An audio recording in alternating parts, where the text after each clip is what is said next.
বিদেশে গিয়েই অর্জুনের মুখোমুখি হলো রূপা। রূপাকে দেখে অর্জুন বলল, আরে বাস রূপা যে, তুমি এখানে কি করছো? আর অর্জুনকে দেখে রূপাও বড্ড খুশি হলো। অনেকদিন পর সে নিজের একটা কাউকে কাছে পেয়েছে।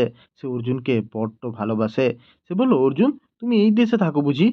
এই যে ফান্টুস আঙ্কেল, আমি তোমাকে বলেছিলাম না অর্জুন, অর্জুনের কথা। এই সেই অর্জুন। অর্জুনের সাথে ফান্টুস আঙ্কেলের পরিচয় করে দিয়ে রূপা। কিন্তু পরিচয় শেষে অর্জুন জিজ্ঞেস করলো, এই আঙ্কেলের সাথে তুমি এই দেশে কি করছো রূপা? কি হয়েছে? তোমার মা কোথায়? বাবাই বা কোথায়? তোমার পুরো পরিবার কোথায়? তখন রূপা সমস্ত ঘটনাটা অর্জুনকে খুলে বলে। সে বলে কিভাবে তার মাকে সে হারিয়েছে। তার মা যে আর এই পৃথিবীতে নেই, সেই কথাটা সে অর্জুনকে জানায়।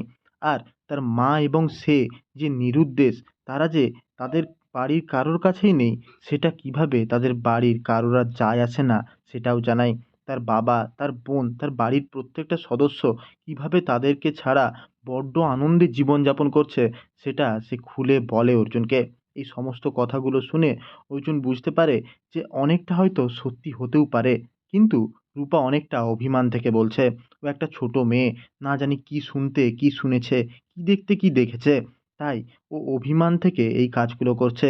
তাই অর্জুন রূপাকে বলে, তুমি চিন্তা করো না রূপা, আমি সব কিছু ঠিক করে দেবো। তোমার মায়ের কিচ্ছু হবে না। দীপার মতো ভালো মেয়ের কিচ্ছু হতে পারে না। ও এখানেই আছে, এই পৃথিবীতেই আছে। আমি ফিরে যাব তোমার সাথে, তোমার মাকে তোমার হাতে তুলে দেবো। এই কথাটা শুনে রূপা বলে, সত্যি অর্জুন, তুমি সত্যি করবে? তুমি আমার মাকে খুঁজে দেবে? তুমি আমার মাকে ফিরিয়ে দেবে আমাকে? অর্জুন বলল, হ্যাঁ রূপা, আমি ফিরিয়ে দেব, কথা দিলাম তোমাকে। হ্যাঁ বন্ধুরা, আপনাদের কি মনে হয় অর্জুন যদি ফিরে আসে, অর্জুন কি তাহলে দীপাকে খুঁজে পাবে? অর্জুন কি সোজা সেনগুপ্ত পরিবারে গিয়ে দীপা সোজাসুজি দাঁড়িয়ে দীপাকে খুঁজে দেবে? আপনাদের মতামত আমাকে কমেন্টে অবশ্যই জানাবেন। ভিডিওটা দেখার জন্য অনেক অনেক ধন্যবাদ। নমস্কার।